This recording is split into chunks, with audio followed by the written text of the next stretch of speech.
এশারের নামাজের পরে যে দোয়াটা 3 বার পড়লে আল্লাহ পাক রব্বুল আলামিন তিনি তার বান্দার যেই কোনো দোয়া আমার আল্লাহ সঙ্গে সঙ্গে কবুল করে থাকেন। আমার আল্লাহ তার মনের আশা আমার আল্লাহ কবুল করেন। সে টাকা পয়সার ঋণগ্রস্ত আছে, এই দোয়াটা 3 বার পরে আল্লাহ তাআলার কাছে চাইলে আমার আল্লাহ তার ঋণ পরিশোধ করে দেন। এটা একটা ইম্পর্টেন্ট একটি দোয়া, পাওয়ারফুল একটি দোয়া। এই দোয়াটা পড়লে আল্লাহ পাক সমস্ত হাজত থেকে আমার আল্লাহ তাকে গায়বীভাবে সাহায্য করেন। এ আল্লাহ তাআলার বান্দা, এশার নামাজ পড়ার পরে যদি আল্লাহ তাআলার কোন বান্দা বান্দে যখন এই দোয়াটা যখন 3 বার পড়বে, আল্লাহ নবী বলেন তার যে কোনো আশা আমার আল্লাহ কবুল করবেন।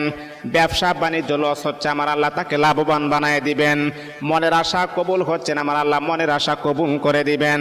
যে দোয়াটা পড়লে আল্লাহ নবী বলেন তার যে কোনো দোয়া আমার আল্লাহ কবুল করবেন। দোয়াটা কি?